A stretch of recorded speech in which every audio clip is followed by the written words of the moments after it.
ओम शांति।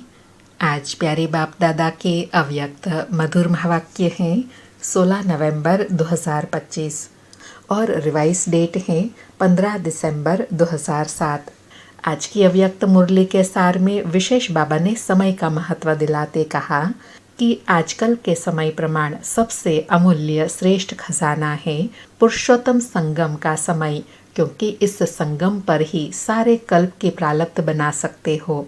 बाबा कहे इस छोटे से युग की प्राप्तियों और प्रारब्ध के प्रमाण 1 सेकंड की वैल्यू 1 वर्ष के समान है। इतना यह अमूल्य संगम का समय है। बाबा कहे तो इस समय के लिए ही गायन है, अब नहीं तो कब नहीं, क्योंकि इस समय ही परमात्मा पार्ट ड्रामा में नोंद है। यह समय भी हीरे तुल्य है, आप बच्चे भी हीरे तुल्य हो। इस संगम समय पर ही बहुत काल की बिछड़ी हुई आत्माएं परमात्मा मिलन, परमात्मा प्यार, परमात्मा नॉलेज, परमात्मा खजानों की प्राप्ति के अधिकारी बनते हैं। इसलिए बाबा कहे सतयुग के समय को गोल्डन एज कहा जाता है, लेकिन संगम के समय को हीरे तुल्य कहा जाता है। तो बाबा कहे बच्चों को इतनी खुशी रहती है, इतना संगम का श्रेष्ठ भाग्य मिला, तो दिल में क्या गीत गाते हो, वाह मेरा भाग्य वाह। तो बाबा कहे सदा भाग्य की स्मृति रहे। और बाबा कहे सदा शब्द पर अंडरलाइन करना, कभी कभी नहीं लेकिन सदा खुशी रहे, सदा भाग्य की स्मृति बनी रहे। फिर दूसरी बात बाबा ने कही कि समय की गति को जानने वाले अपने को चेक करो कि मैं मास्टर सर्वशक्तिवान हूँ, तो हमारी गति पुरुषार्थ में तीव्र है। बाबा कहे पुरुषार्थ तो सब कर रहे हैं, लेकिन बाप दादा क्या देखने चाहते हैं? हर एक बच्चा तीव्र पुरुषार्थी, हर सब्जेक्ट में पास विद ऑनर, सिर्फ पास नहीं लेकिन पास विद ऑनर। और तीसरा बाबा कहे तीव्र पुरुषार्थ के लक्षण विशेष 2 है, एक नष्टोमोहा और दूसरा एवर रेडी। नष्टोमोहा किस में बनना है? देह भान में और देह अभिमान में। बाबा ने 2 बातें अलग अलग किया कि एक है देह भान और दूसरा है देह अभिमान। देह भान माना बॉडी कॉन्शियस और देह अभिमान माना अपनी विशेषताओं का अभिमान। फिर बाबा ने एवर रेडी को स्पष्ट किया कि एवर रेडी माना मन वचन कर्म संबंध संपर्क में समय का ऑर्डर हो अचानक तो एवर रेडी, क्योंकि बाबा कहे जो कुछ होगा वह अचानक होगा। फिर एवर रेडी बनने में और अंडरलाइन कराया कि हर कार्य में इजी, संबंध संपर्क में इजी, स्वभाव में इजी, सेवा में इजी, संतुष्ट करने में इजी, संतुष्ट रहने में भी इजी। जब ऐसे इजी सरल बनेंगे तब कहेंगे एवर रेडी। और चौथा बाबा ने जमा का खाता चेक करने के लिए कहा। उसमें पहला बताया स्वयं के पुरुषार्थ से प्रारब्ध का खजाना जमा करना, प्राप्तियों का खजाना जमा करना। दूसरा है संतुष्ट रहना, इसमें भी सदा शब्द ऐड करो और सर्व को संतुष्ट करना। इससे पुण्य का खाता जमा होता है और यह पुण्य का खाता अनेक जन्मों की प्रारब्ध का आधार रहता है। और तीसरा खाता बताया सदा सेवा में अथक, निस्वार्थ और बड़े दिल से सेवा करना। और लास्ट में विशेष कर्मों की गुह्य गति पर अटेंशन दिलाया कि जैसे ड्रामा का अटेंशन रहता है, आत्मिक स्वरूप का अटेंशन रहता है, धारणाओं का अटेंशन रहता है, ऐसे ही कर्मों की गुह्य गति का भी अटेंशन आवश्यक है। साधारण कर्म, साधारण समय, साधारण संकल्प, इसमें प्रारब्ध में फर्क पड़ जाता है।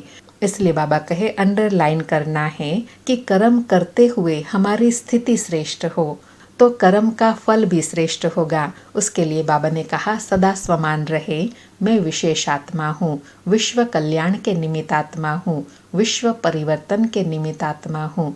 ऐसे श्रेष्ठ स्वमान में स्थित होकर कर्म करने से कर्म भी श्रेष्ठ होंगे। सुनते हैं प्यारे बाप दादा के अव्यक्त मधुर महावाक्य।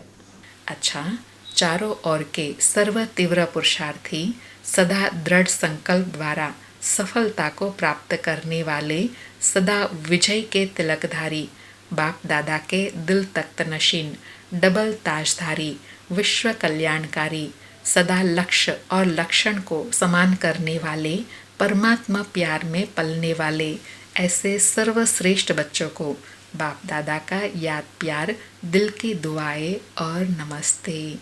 ऐसे सफलता मूर्त बनाने वाले प्यारे बाप दादा को याद प्यार गुड मॉर्निंग और नमस्ते नमस्ते। फिर दादियों से मुलाकात है। बाबा कहे बच्चे हाजिर हैं, तो बाप तो हाजिर है ही। न बाप बच्चों से दूर हो सकता, न बच्चे बाप से दूर हो सकते। वायदा है, साथ चलेंगे। आधा कल्प ब्रह्मा बाप के साथ रहेंगे सतयुग त्रेता में। तो दादी जानकी जी ने कहा कि वह भी शिव बाबा तो समाया हुआ साथ में है, आपकी यह अनुभूति ठीक है। तो बाबा कहे आपकी यह अनुभूति ठीक है, अभी तो गारंटी है, लेकिन जब राज्य करेंगे तो नहीं आएंगे। बाबा कहे संगम की तो गारंटी है, साथ रहेंगे, लेकिन सतयुग में नहीं आएंगे। बाबा कहे कोई देखने वाला भी तो चाहिए ना। तो रूह रिहान में दादी कहे ऊपर मन कैसे लगेगा। बाबा कहे ड्रामा में पार्ट है, ब्रह्मा बाप तो साथ है ना, देखो ड्रामा क्या करता है। अच्छा, आज प्यारे बाबा का वरदान है रियल्टी द्वारा हर कर्म व बोल में रॉयल्टी दिखलाने वाले फर्स्ट डिवीजन के अधिकारी भव। स्पष्टीकरण है रियल्टी अर्थात अपने असली स्वरूप की सदा स्मृति, जिससे स्थूल मूर्त में भी रॉयल्टी नजर आएंगी। रॉयल्टी अर्थात एक बाप दूसरा ना कोई। इस स्मृति से हर कर्म व बोल में रॉयल्टी दिखाई देंगी। जो भी संबंध संपर्क में आएगा उन्हें हर कर्म में बाप समान चरित्र अनुभव होंगे, हर बोल में बाप के समान अथॉरिटी और प्राप्ति की अनुभूति होंगी। उनका संग रियल होने के कारण पारस का काम करेगा। ऐसी रॉयल्टी वाली रॉयल आत्माएं ही फर्स्ट डिवीजन के अधिकारी बनती हैं।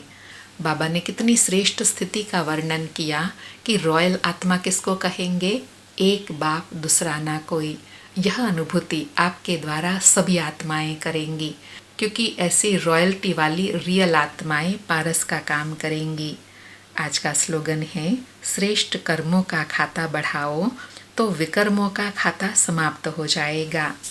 आज के अव्यक्त इशारे हैं अशरीरी व विदेही स्थिति का अभ्यास बढ़ाओ। आज का अभ्यास है चारों ओर हलचल है, व्यक्ति की प्रकृति की हलचल बढ़ रही है। ऐसे समय पर सेफ्टी का साधन है सेकंड में अपने विदेही अशरीरी व आत्म स्थिति बना लेना। तो बीच बीच में ट्रायल करो, एक सेकंड में मन बुद्धि को जहाँ चाहे वहाँ स्थित कर सकते हैं। इसको ही साधना कहा जाता है। बाबा कहे सच्ची साधना कौन सी है, एक सेकंड में अपनी श्रेष्ठ स्थिति में स्थित हो जाना, विदेही अशरीरी आत्मिक स्थिति में स्थित हो जाना। और यही बाबा कहे वर्तमान समय में सेफ्टी का साधन है। आज विशेष सूचना है आज मास का तीसरा रविवार है। सभी राजयोगी तपस्वी भाई बहनें 6:30 बजे से 7:30 बजे तक विशेष योग अभ्यास के समय अपनी शुभ भावना की श्रेष्ठ वृत्ति द्वारा मनसा महादानी बन सबको निर्भयता का वरदान देने की सेवा करें। फिर से विशेष योग अभ्यास के समय अपनी शुभ भावना की श्रेष्ठ वृत्ति द्वारा मनसा महादानी बन सबको निर्भयता का वरदान देने की सेवा करें। अच्छा, प्यारे बाप दादा को फिर से शुक्रिया बाबा, शुक्रिया अलौकिक पालना करने के लिए शुक्रिया बाबा, शुक्रिया।